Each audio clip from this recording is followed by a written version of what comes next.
जामिअ तिर्मिज़ी की रिवायत है, हज़रत अबू हुरैरा रज़ी अल्लाहु अन्हु इरशाद फरमाते हैं कि हुज़ूर अलैहिस्सलातु वस्सलाम ने इरशाद फरमाया, मा लि अहदिन इंदना यदुन इल्ला वक़द काफ़ैनाहु। हमारे साथ जिसने भी कोई हुस्न सुलूक किया, कोई अच्छाई की, हमने उसका बदला अदा कर दिया। मा खला अबा बकरिन, सिवाय हजरत अबू बकर सिद्दीक रज़ी अल्लाहु अन्हु के। फ़इन्न लहु इंदना यदन युकाफ़िहिल्लाहु बिहा यौमल क़ियामा। हजरत अबू बकर सिद्दीक रज़ी अल्लाहु अन्हु ने हमारे साथ जो किया, जो हुस्न सुलूक किया, जो कुछ हम पर खर्च किया, कल क़यामत के दिन खुदा ही उसका बदला उन्हें अता फरमाएंगे।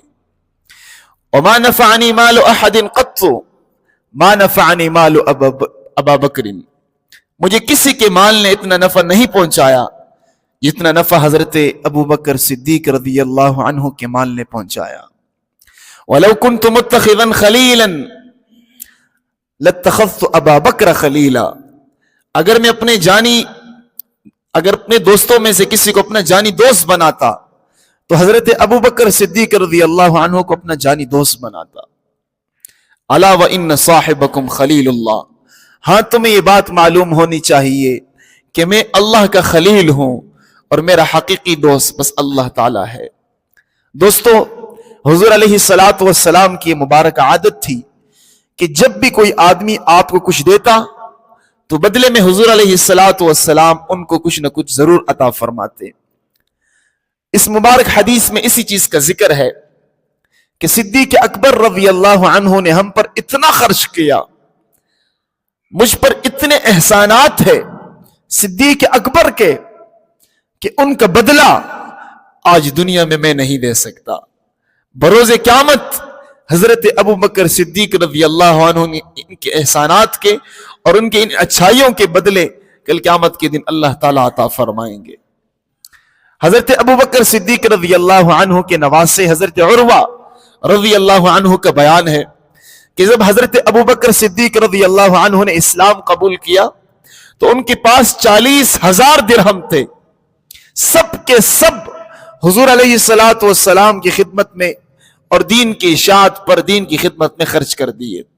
हजरत अबू बकर सिद्दीक रज़ी अल्लाहु अन्हु ने 7 ऐसे गुलामों को आजाद किया जिन्होंने कलमा पढ़ा था, लेकिन उनके मालिक और उनके आका उन पर तरह तरह के जुल्म किया करते थे और उनका जुर्म सिर्फ ये था कि वो अल्लाह पर ईमान रखते हैं, मोहम्मद अरबी सल्लल्लाहु अलैहि वसल्लम को अपना आखिरी नबी मानते हैं। सिर्फ इस जुर्म की पादाश में वो उनसे वो जुल्म उन पर करते जिसका आज हम तसव्वुर भी नहीं कर सकते। उनमें से एक नाम हजरत बिलाल हबशी रज़ी अल्लाहु अन्हु का भी आता है कि इनको भी हजरत अबू बकर सिद्दीक रज़ी अल्लाहु अन्हु ने आजाद किया था।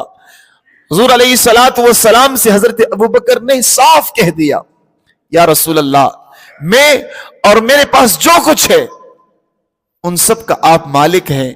आप जिस तरह चाहें, जैसे चाहें, उनको अपनी मर्जी से इस्लाम के लिए, अपनी जात के लिए खर्च कीजिए। और फिर हुजूर अलैहिस्सलातु वस्सलाम ने ऐसा ही किया। अगली रिवायत जरा गौर से सुनिए। इस रिवायत में आप जरा गौर करें। सही बुखारी और सही मुस्लिम की रिवायत है। हजरत जुबैर बिन मुतइम रज़ी अल्लाहु अन्हु फरमाते हैं, अततिन नबी सल्लल्लाहु अलैहि वसल्लम इम्राअतुन, एक औरत हुजूर अलैहिस्सलातु वस्सलाम के पास आई। फकल्लमतहु फी शैइन, उन्होंने हुजूर अलैहिस्सलातु वस्सलाम से किसी मामले पर गुफ्तगू की। फअमरहा अन तर्जिअ इलैहि, तो हुजूर अलैहिस्सलातु वस्सलाम ने उस औरत से फरमाया कि फिर कभी आना। कोई चीज मांगी तो हुजूर ने फरमाया फिर कभी आना, वो चीज आपको अता कर दूंगा। मौके पर नहीं थी। कालत या रसूल अल्लाह अरअयत इन जिअतु वलम अजिदका, उस औरत ने आगे से अर्ज किया कि हुजूर, अगर मैं आऊं और आपको दुनिया में न पाऊं तो क्या करूं। इस मुबारक हदीस के रावी हजरत जुबैर बिन मुतइम रज़ी अल्लाहु अन्हु फरमाते हैं कि अन्नहा तुरीदुल मौत, गोया कि उस औरत ने इस तरफ इशारा किया, उनका इरादा यह था कि या रसूलल्लाह, अगर आप इस दुनिया में न रहे, आप इस दुनिया से चले गए, तो फिर मैं किसके पास जाऊं। क़ाल फ़इल्लम तजदनी فأتی ابا بکر، تو حضور نے فرمایا اگر تم مجھے نہ پاؤ تو پھر صدیق اکبر کے پاس جانا۔ غالباً یہ عورت مدینے سے باہر کہیں رہتی تھی، ان کو کس چیز کی ضرورت تھی، وہ حضور علیہ الصلوۃ والسلام سے مانگنے کے لیے آئی، تو حضور علیہ الصلوۃ والسلام نے فرمایا ابھی موقع پر تو وہ چیز نہیں ہے، پھر کبھی آنا وہ چیز میں عطا کر دوں گا۔ لیکن اس عورت نے آگے سے ایک عجیب سوال کیا کہ حضور اگر آپ دنیا سے چلے گئے تو پھر میں کس کے پاس جاؤں؟ تو حضور نے صاف کہہ دیا میرے بعد ابو بکر ہوں گے، ان سے اپنی ضروریات اور چیزیں مانگ لینا۔ تو کھلا اشارہ دے دیا کہ میرے بعد جو امت کے قائد ہوں گے، امت کے امام ہوں گے، امت کے خلیفہ ہوں گے، وہ حضرت ابو بکر صدیق رضی اللہ عنہ ہے۔